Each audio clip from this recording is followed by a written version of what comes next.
boundary testing is part of what we call the individuation process. Our kids are seeing themselves as individuals who are separate from us, and they are. They're not mini-me's. They are their own unique individual selves. And so boundary testing is a natural part of that individuation process. And when you look at quotes from real life teens about why they engage in risk-taking behavior and other things, a lot of what you hear is not that they think they are infallible or going to live forever or never going to get hurt. It's just that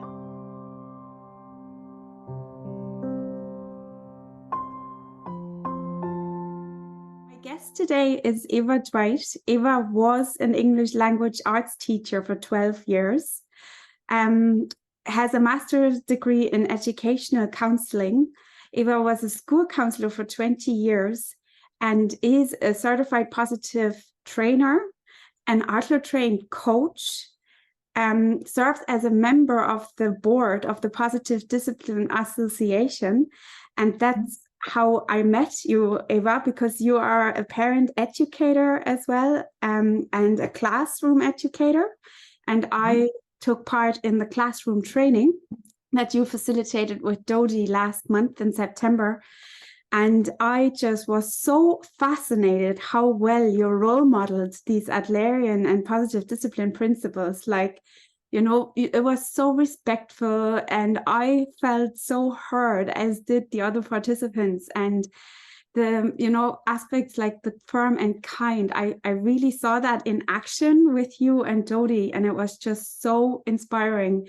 And while we're today not going to be talking about how to support teachers and the classroom aspect, we're going to speak about a different passion of yours, which is parenting teenagers. And I would love if to start, you could introduce yourself and maybe share with the parent who watches this where you're from, and if you have children, and what got you interested in the positive discipline way of being in the world. Yeah, and you're right. It is a way of being in the world. It's not just for parenting or teaching; it's for humaning. And so I started out as a teacher, of course, and I had been teaching for about 10 years, and I just have to say that when I started teaching, I knew nothing about positive discipline, and I had this idea that I was going to come into the classroom, and I was 22 years old, and I was teaching 7th graders, and we're just going to have a good time because I'm young and cute and fun, and they're going to like doing whatever we do together. And I was so wrong. Because really, when you're 12, anybody over about 17 is old, right? And so they had no relationship with me. They had no reason to want to do with me for anything. And so what I didn't understand and didn't have training about was that connection and that relationship is so important. Before you can do anything else, this has to be in place. But instead, I had a mentor teacher down the hall who said, whenever they start doing things that you don't want them to do, just turn off the lights and make them write their spelling words 10 times each. That'll put them back in line. And so, of course, I don't know any better, and that's what I do. And I'm already just really annoyed and so mad at them. And then they're annoyed and mad at me. So we completely break the relationship with that strategy. And then I'd go home and think, I don't like being that person. That's not who I am.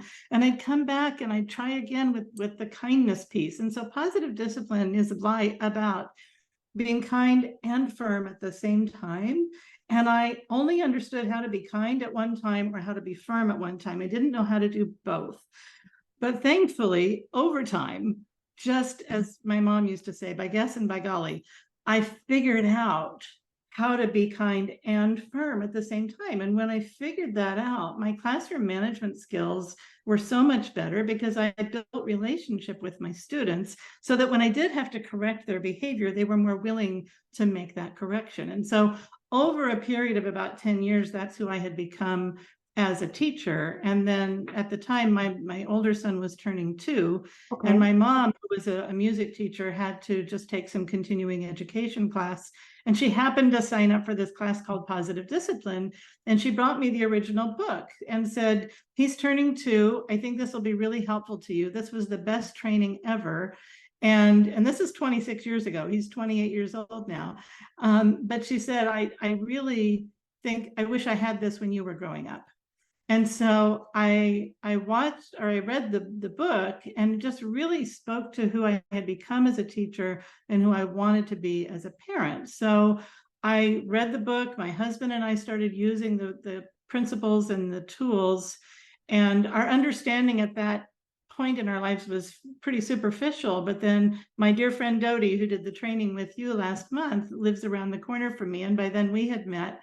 And that was in about 2008. So my son by then was, he was 13 years old by then, because he was born in 95. So when he was about 13, then I actually took the Positive Discipline Parenting Education training from Dodie, because she had gotten certified by then. And that just really deepened my understanding of those concepts and tools. And then because I had the parent educator certification, then I started offering parenting classes at my school, and those took off. So then I've been offering parenting classes, and since I taught 7th grade, teens and tweens are really my wheelhouse. Teenagers are who I have spent pretty much my whole career with. And so when I was offering parenting classes, and I still do offer 10 to 12 parenting classes through the school district every year to parents of teens and tweens. And so over time, then I also was certified in the classroom work. And then gradually in 2018, big things happened. I retired from the school system. It was time for me to step into other things after 32 years in education. I just needed different things. And I have such a passion for spreading the work of positive discipline that I went through the trainer process, which is quite extensive. And as a trainer, then I can offer the certification workshops that you took. So I have found that over 26 years of living and trying to breathe and use those tools, and not being perfect because I'm human, and not forgetting to use my tools. And so then I break the connection. I have to rebuild the connection with my children or my husband or my parents or whoever it is that I'm working with, because again, these are humaning skills. And it's like, oh, I can really tell when I'm not using my tools, because I don't get such a good response from the other person. So that helps me course correct and get back to what I need to be and who I want to be. Yeah. And so I just really feel like this program has changed who I'm being in the world, who my husband is being in the world. And my older son, has just become a father himself in the last 3 weeks. So he has expressed to me when I was with them last week, how much he values having grown up feeling loved and feeling that deep connection within our family. And he feels like he can now bring that to his child, and wants so much for his child to feel that deep love and connection that he felt growing up. And so that just fills my heart with joy. It truly does. And I credit the positive discipline for our being able to create this family unit where we all feel that love and connection and respect with each other. So I don't know if that's more information than you wanted, but that's my story. It brings up so many more questions. So it's like your eldest, who now is a father himself, was 2 at the time. And at that moment, you found positive discipline, and you managed to bring it into the classroom and into your parenting at the same time. That must have been fascinating, because you had a toddler, and at the time, were you already at the time teaching like tweens and teens? So you had these different stages. No, because at that stage, when my kids were toddlers, I had only the very superficial foundational knowledge from reading the book. And it wasn't until he was 13 and then his brother was 11 where I really deepened my understanding through that training. And it still helped us, even at our superficial level of understanding. Even as I worked with kids in the classroom, I could see more and more how this applied to the work. And along the way, I found this book. I have to show this book, so I hope it shows up in the camera.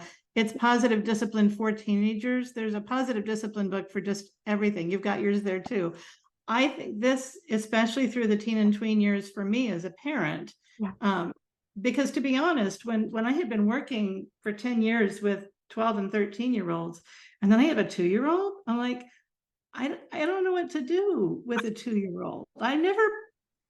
Our family didn't have a lot of children in our immediate family, so I hadn't been exposed to babies and toddlers and young children, and I didn't teach them. So it was a real learning curve for me as a parent to recognize developmentally where my kids were at each stage. And what we need to recognize is that teenager years, that adolescence, is a stage of development, just like 0 to 5 is a stage of development.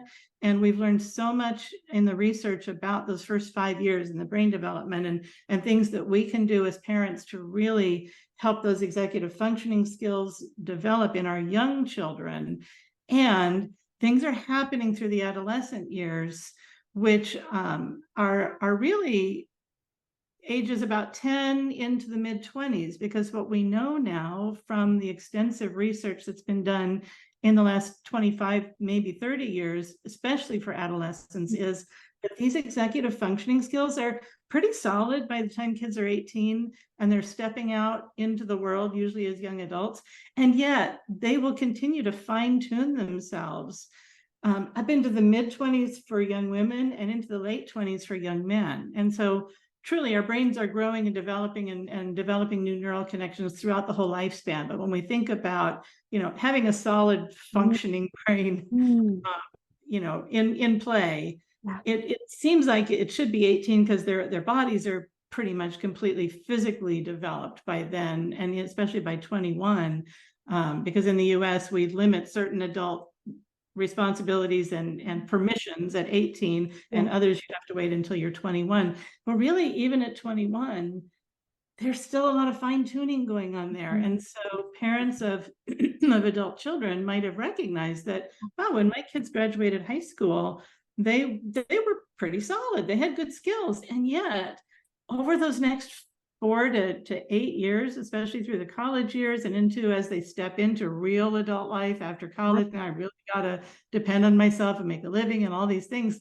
There's a lot of development that happens. I just saw more capacity for the kinds of thinking they needed to be resilient as adults in the world happening beyond age 18, beyond age 21. And so for me, that was interesting from maybe a scientific perspective, just noticing, the research is right.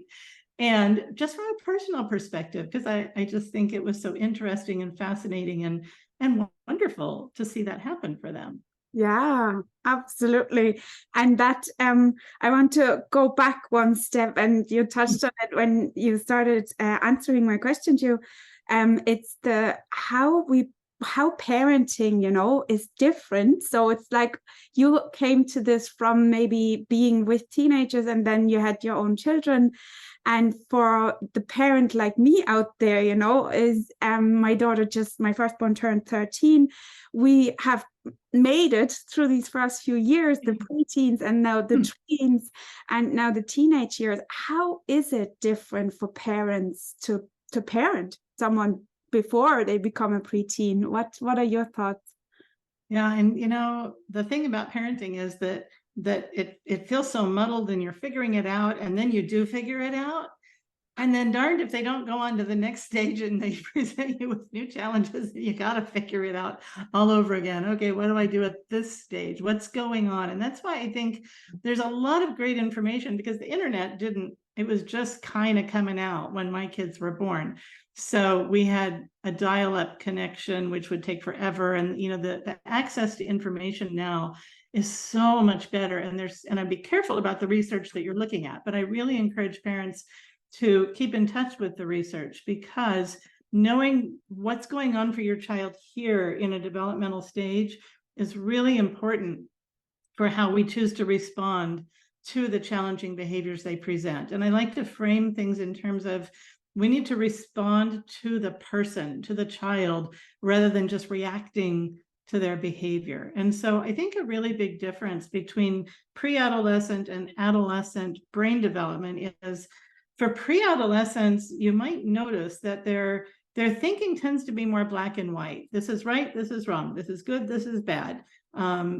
You know, what can it's very sensory oriented. What can I see, touch, hear, smell? So it's really more of a tactile experience of the world. Yeah. And the exciting and amazing and maybe a little scary thing that happens as their brain moves into adolescence is they start to move from black and white thinking to being able to see all those shades of gray. They see the nuances. And that's exciting because they can think on a more complex level and really understand deeper ideas, and you can have the most interesting conversations about what they think and why they think so, and exchange of ideas and values and all that.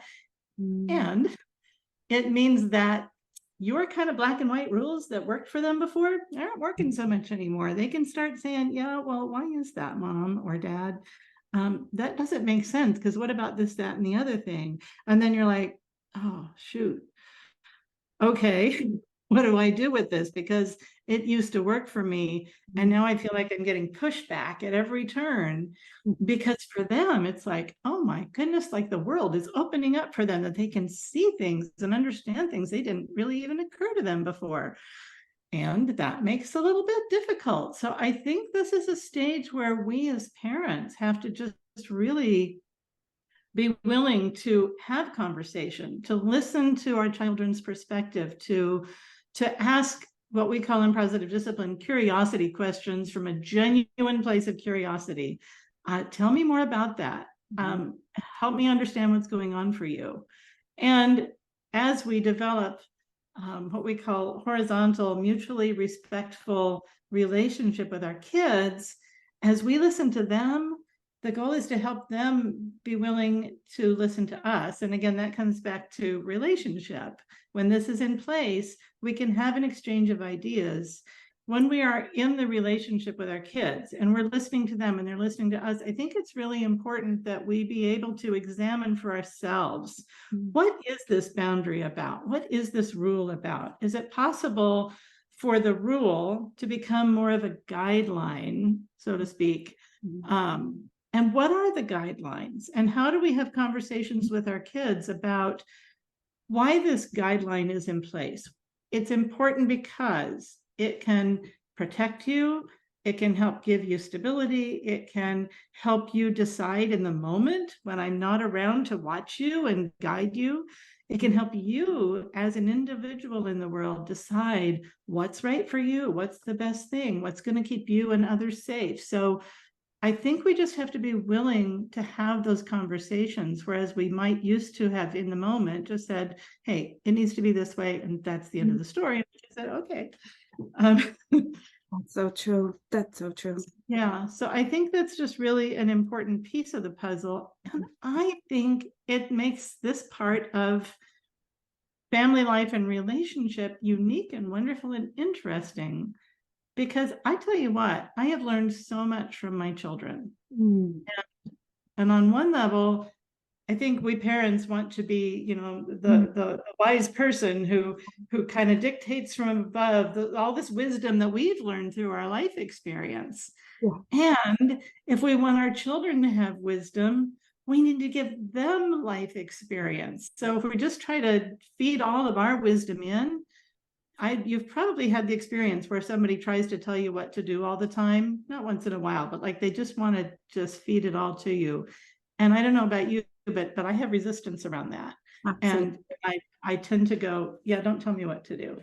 So in that respect, I'm no different from a teenager. That really is, again, another human thing that if we try to push too much in, we're going to meet resistance and build walls. And what we want to do is draw forth from them what's going on for them, so we can come to a place of mutual understanding, and from there move forward to guidelines, solutions, agreements. Does that make sense? Makes total sense. And I just really got something, you know, when we talk about I don't know why I need to bring in the 2-year-olds, but I think it's relevant because, you know, the 2-year-olds that say no, but they're so tiny and they can be overpowered. Not that we advocate at all for this. It's the opposite, you know, to accept the 2-year-olds no. And you've been trying that all along. And like you say, you know, maybe there was more acceptance in the preteen or that phase. But now when they're the same height as you, right, Eva, then when they say no, then a very clear no, that's a whole different story. Yeah. And it can be intimidating when your child gets to be as big or bigger than you, and they might be physically bigger, and they say no, almost that our own defenses come up and there's a wall there. And it can be really important for us to take a deep breath or 3 deep breaths and say, okay, I need to know what that no is about. And we may not have time in the moment for a deep discussion around this. And so I always say that when we're parenting from the big picture, there are decisions that need to be made in the moment to solve the problem in the moment. And then there are decisions to be made for the longer term, the big picture. And sometimes that's the same answer, and sometimes it's a different answer. And I keep coming back to, when we have relationship with our kids that is based on mutual respect, maintaining each other's dignity, and a core feeling of love and commitment to each other, when we in the moment need to say, you know what, for now I need to say no, or for now I need it to be this way, let's just, because we got to get out the door. Time is of the essence. And I really want to know more about what's going on for you. Can we talk about this later this evening or tomorrow? Let's set an appointment to talk more, because I really want to work this out with you. I don't want it to be a source of conflict. Could you do this for me right now? And when we come at it from that place of asking for your help, just for now, possibilities are coming, then I think there's more cooperation. And I feel more cooperative when somebody does that with me. Just for now, Eva, can you do it this way? And then we'll talk more. Okay, I can. And my wall goes down some when people will do that for me. So I think it's really important that we think about, how would I handle this kind of situation with another adult? And how can I take that information and bring it to my child? Does a friend, does a colleague deserve more dignity and respect and attention to this issue than my child does? And I think that helps us bring it back to that place. At least it does for me. That's it. And I love that. I think there's one of our tools, and it's like the tone of voice, you know, would I speak like this with my friend? And that you should ask yourself throughout the parenting journey. So if we come to a more you know, talking about our teenagers having a lot more power, even the physical power, you know, like they're now grown-ups, or they look like adults almost. They are becoming adults.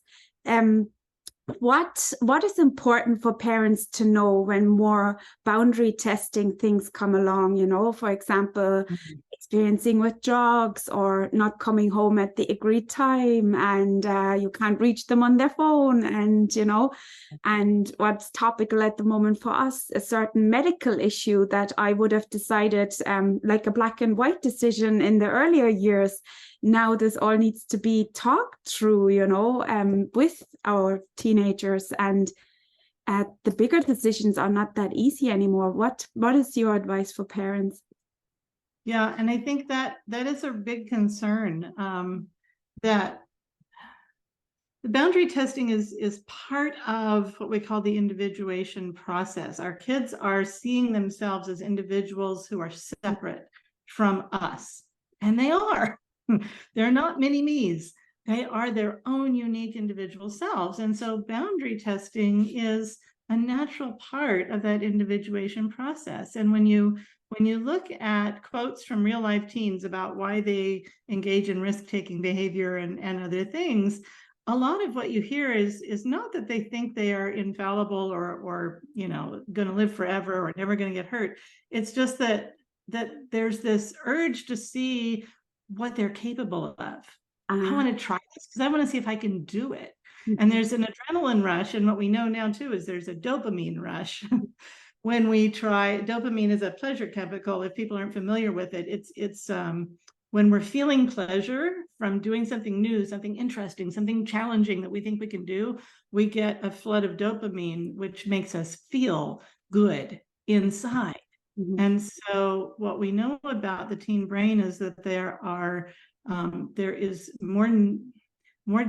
if I say this right, there are more dopamine receptors in their brains that are active at this stage in life, and stress depletes our dopamine. And we know that life is stressful for teens, and more so now than ever before. But I think it is a stressful time of life, as they're trying to individuate from their parents, but also trying to figure out who they are in the world. And that in itself as a process creates stress.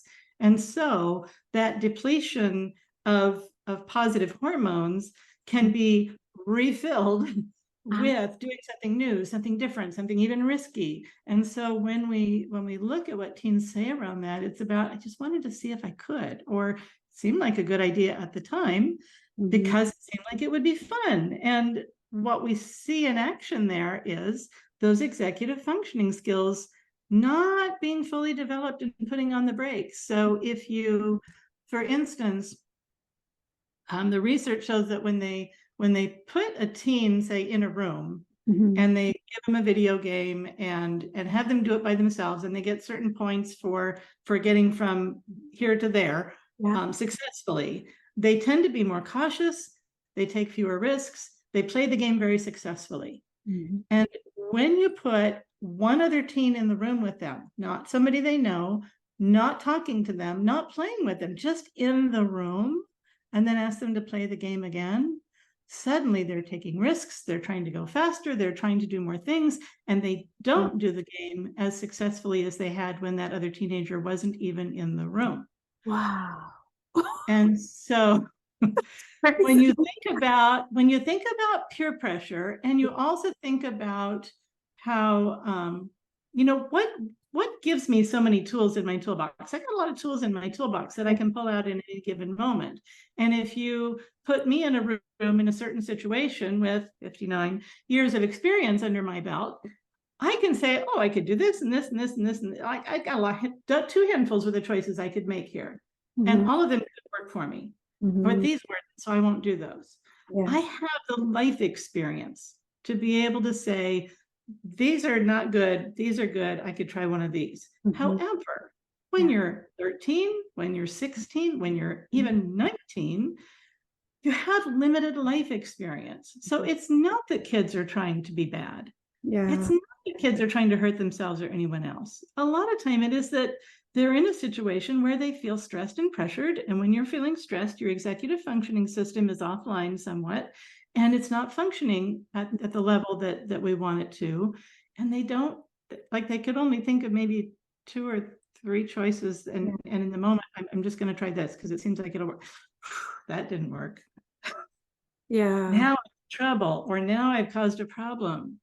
And so I think it's really important for adults to recognize that my child's often, most of the time, nobody's trying to be bad. Nobody's trying to get themselves hurt. It's just that they don't have solid decision-making capability, and they don't have life experience for the mature thinking that's required in these stressful, challenging situations. Does that make sense? That makes total sense. And, this is also why I resonated so deeply with you in the training. The way you say that is with so much warmth, and even a term like limited life experience, that's not as discouraging as what maybe in reactive parenting, where you say, oh, you don't even know the dangers out there, or whatever we might say in the heat of the moment, And it's just so much more respectful, that kind of approach, when you're standing in front of a teenager, So yeah, and I think just to extend that a little bit, what positive discipline does for us as parents, as kids, as anybody walking in the world, it doesn't protect us from imperfection. It doesn't keep us from making mistakes. What it does give us are tools for managing the mistakes in a way that helps us help our kids learn from their mistakes. I need to learn from my mistakes when I've made one with my child and come back and say, you know, I totally blew that. I didn't listen to you, or I wasn't respectful to you, or I didn't trust you when I think I could have. Yeah. I'm sorry. How can I be different? What do you want me to do differently next time? Let's talk about this and make a plan. We can do that with our kids too, and we can help them see that mistakes are opportunities to learn. And I have to tell you, I was raised that to believe that mistakes are opportunities to try to make sure that nobody thinks you made a mistake.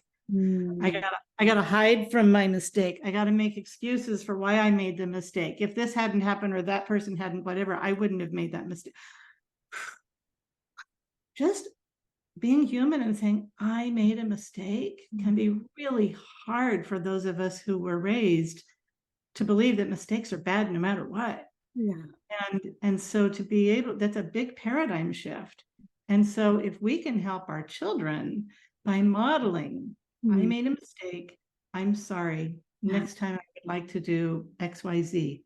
Then when our kids make mistakes, we can say, okay, I love you. And what are you learning from this experience? What do you think you might have done if you could have a do-over? If something like this happens again, what do you think you could do differently? And when we can have those conversations when we're calm, then our executive functioning system is online. When we're agitated or upset, that's not the time to talk. We've got to both be calm and just really help them, because remembering that they don't have enough tools in their toolbox. When we have calm conversations about, what do you think you would do if? Let's think about some things and problem solve around. It doesn't have to be long, like 10 minutes, 15 minutes tops. Otherwise you're going to get the eye rolls and are we done yet? But we just have little conversations in snatches about, what do you think you would do if? Because when we do that, we're helping plant seeds in their brain about, oh, if this happens, I could, whatever. And we're gradually growing the number of options that present themselves to them when they're faced with a difficult challenge. Wow. I love that. It's almost like why role playing. I did a lot of role playing in the toddler years. That was so powerful to prepare them, isn't it? When they are in a difficult situation with a friend in preschool or something, you know. Yeah. And if I could point to another tool that would be helpful around this, and I found this to be helpful as a parent myself, was that because we used to get the real newspaper, it didn't just show up online, but maybe I was reading the newspaper and I would read an article about a young person who had done something that had horrific results for them. Maybe it was a drug experience, maybe it was an alcohol experience, or just a really bad choice around whatever. Sometimes, because you can't lecture, you know, like we were saying, you can't just do this at kids because they do this at you. So I would just say, I wonder if you would read this article and just tell me one or two things you take away from it. I'd just be interested to hear your take on that, or just read it and let me know when you're done, because knowledge is power. And I want to give you as much knowledge as I can so you have more power out there in the world. So sometimes really tell me one or two things you got from it, or what are you thinking about that, was just kind of our way of having conversation, and there's a bit of accountability for actually following through with the reading. And I didn't do too often, so they typically would. And you know, it sparked some really interesting conversation too. And so I just think there are different ways, if we can be creative, of helping our children grow their toolbox. I love that. And there are so many, like you pointed out, the Parenting Teenagers book by Jane Nelson. And did you write it with Lynn Lott, or who are the co-authors? Yeah, I think that is Jane Nelson and Lynn Lott. Yes, together. There are so many great examples how to have the solutions will come when you are calmer yourself as a parent, right? And that's probably the same for you as for me. When you walk away and then calm down, and when the situation gets a bit tough and you're all feeling stuck, it so helps, doesn't it, to give yourself some space. And one of my other questions is, teenage parents can get so worried about their teenagers, you know. For example, something that was very didn't even know that was still a thing, but let's say a 15-year-old girl who wants to get a belly button piercing, that seems to be back in fashion, and that they just maybe do it without the parent knowing, and these kind of worries that parents have, what do you recommend for parents to maybe be a bit calmer when, and you touched on a lot of things already, to see them as an individual and mistakes are being made, what did you maybe personally do to take a little bit away from the worrying about them and what they might do, the way we have these movies maybe going to bed when they come home about what's going on. So did you find anything more helpful than other things? Well, first of all, I am a worrier, so I'll just put that out on the table right now. My brain can very quickly start catastrophizing around the tiniest little thing. And I tell you what, when they learn to drive in the US, it's age 16, they get their driver's license, and it's the most freeing thing in the world not to have to be the family chauffeur anymore. And it just adds another level of stress because now they're out there driving this 2-ton piece of machinery, and then there's the fear, and you go to bed and listen, like you're never really asleep because you're listening for them to come home, right? And so I get that. I have felt that. I've been through it, and I also have not always handled that well. And so what I think is really helpful, and I have to do this with myself, even with my adult children, because if your children aren't adults yet, you will find it's just another stage of parenting, and you still got to use your skills.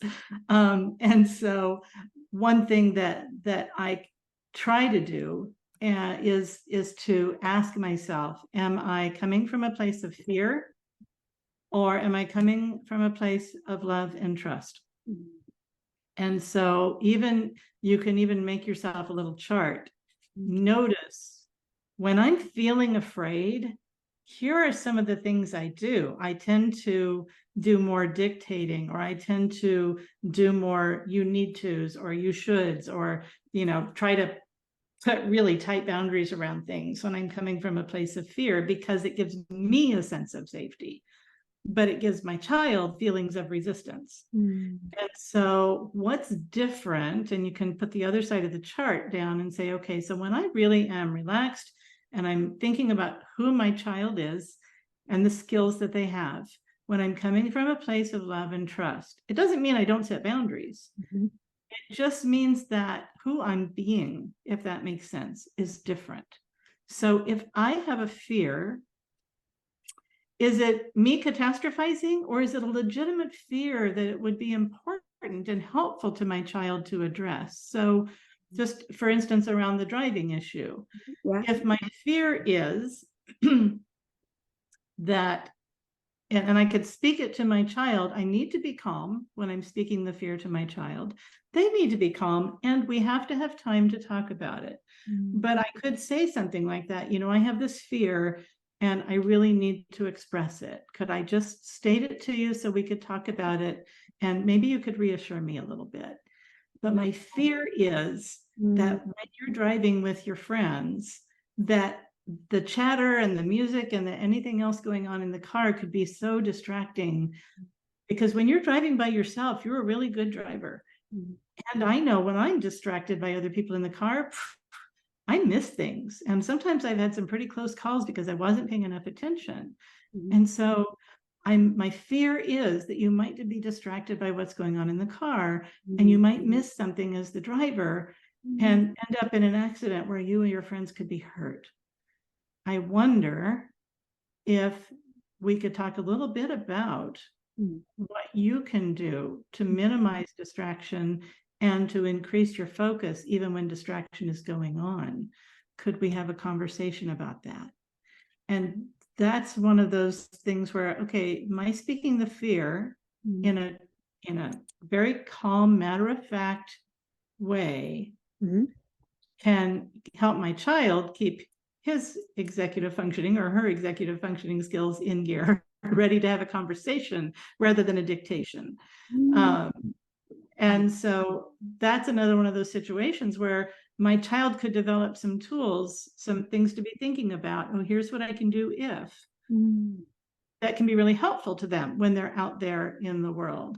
But I just think it's really important that we do some self-examination first about what's the fear, is it legitimate, will it be helpful to my child to bring up, or do I need to figure out how I need to manage that fear, because truly my child's got that under control.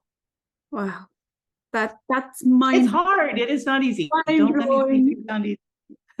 And yet, when you just put that into words, Eva, I thought, oh my goodness, this is how I solve one of my bigger issues since my child has become a teenager, because there was this discussion to go on a certain social media platform, you know, and I brought all my different points, like you said, made a list, you know, with my, I come from love when I say this, but I also have the fear. And there was one element where I had so much fear around her going on social media, you know, that I didn't, and I get a pain in my throat now that I didn't have the courage to speak out. But then after getting advice from someone, they recommended, do speak out that fear you have. And that was the game changer, like just for you, you know, how understanding our children are when we maybe also admit, you know, our worries and don't pretend we're all the almighty and wise or something. I don't have it all together. And you know what? Our kids know that we don't have it all together. They see it all the time. Yeah. And at the same time, I don't want it to sound like we don't set boundaries, because we do. And so I have a story that I like to tell around that, if that's okay. Yeah. My older son, so mostly in the US in high school, that starts in 9th grade. So kids are about 14, maybe 15. For my older son's experience, we were keeping 9th graders at the junior high, and then they went to high school in 10th grade. And so when he got to 10th grade, and he wasn't driving yet, but the upperclassmen were, and he was in the marching band, and the section leaders for the trombones were, in his view, wow, you know, the seniors, the people who've got it all together, they're responsible, or they wouldn't be leaders. And so for him, in his 15-year-old mind, wow, so when we go to this event or that event, I can ride with them. And his dad and I said, no, I don't think so. And we said, we will drive you to wherever you need to go. But right now, you don't have permission to ride with anybody else that we don't know or don't know of. And for the record, he is apparently still annoyed by this as a 28-year-old, because it came up, I don't know, in conversation in the last few months. But you know what? I still, maybe if my now self were going through that again, I might do something different. But in the moment, it was what we needed to do, because we can see the big picture. Our kids can't see the big picture at 15, but we as adults can. And so for my husband and me, it was important for us to make sure that his safety came first, even though it's not as fun to have your parents come drive you around. And he just said, well, how long is this going to go on? And we had to be honest and say, I don't know, because I've never done this before. You've never been 15 before. We've never had this experience before. But if you will trust us, if you will give us some time, because this was in like late July, early August, because the marching band practices were starting significantly before school started. If you'll give us time, and if you will take the time to really watch these people that you admire, watch the other kids who are able to drive, and notice how they act when they're not driving. You'll start to see which ones are more trustworthy, more responsible, the ones who are handling themselves in a way that you would trust them to drive you somewhere in this 2-ton piece of machinery. But give it time. If you'll respect the boundary, it won't last forever, I promise. I just can't tell you how long. And I will tell you that by the end of first semester, we had heard enough from other parents, and for him talking about certain kids, that we would say, yeah, if you want to ride somewhere with this kid or that kid, that's totally fine. Thank you for respecting our boundary. And then gradually, you know, it opened up that window for him, because, and I truly think he could have broken that rule. I don't think he did, because I was up at midnight driving him from you know, one place to the other to make sure that he got to participate in whatever social events happen after a football game. So I know, I'm quite sure that he was respecting the boundary. And I believe truly that's because we had this. If we hadn't had this, Mm. he wouldn't have respected that boundary. He'd have been sneaking around with his friends, and I would have known because I wouldn't have ever had to take him anywhere. Yeah. So I think setting boundaries within reason is really important. Yeah. And if we can help our kids feel the connection and the love and say, I just need to learn more about this. Can you help me as we loosen that boundary? Mm. And as you build trust around respecting the boundary, that helps me trust that, wow, when we bring it out, Yeah. I can trust this. I can trust this too. I don't have to just trust this. I Oh, can trust this. I love If that makes sense. Totally. It's all the principles of any well-boundaried relationship, really, isn't it? Yeah, Whether I think parent or child or other relationships. Oh, this is amazing. I've taken so many notes. Are there any final thoughts you have before we share how the parent who watches this can connect with you and maybe ask more questions, And I'm hoping to bring you on with Jody maybe later in the year for introducing this to the classroom, to the people who watch my channel. What are your closing thoughts on the mystery of parenting teenagers, or anything else you would like to share?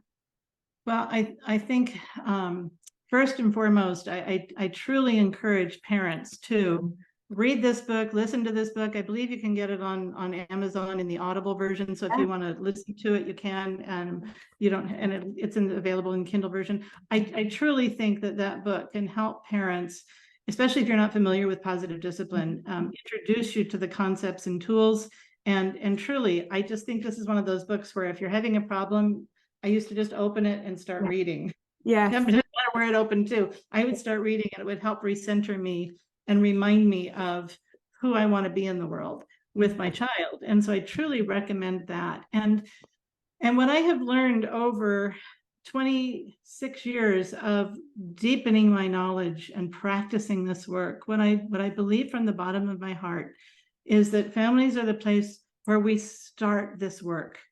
And if you can imagine all families having these tools, not being perfect, but coming back to the tools and embracing our imperfection as we say, wow, how can we do better, be better? If our kids could grow up learning these skills for a whole generation, imagine what the next generation of family would be. And by extension, what the next generation of the world would be. And so I just see this as the beginning of changing the world in one small space at a time. And if it grows exponentially, our societies are going to be different. Our world is going to work together differently, country to country, state to state, community to community. And I believe that and I'm just going to throw out the classroom experience here, because there is a curriculum for teachers to be doing this work with their students in the classroom. Imagine being able to teach these skills to kids and how much easier life can be in the classroom, because I've been there when I've struggled and I didn't have these skills. And then even before positive discipline, when I developed the skills, oh my gosh, I got so much more teaching done. And I didn't have to spend 80% of my time managing kids' behavior because I had tools. And then positive discipline deepened my experience and my facility with those tools. So I truly believe this is life-changing, family-changing, world-changing stuff. Yes. So that's where I come from. Yeah, that's my passion and my purpose in the world, is spreading this out into the world.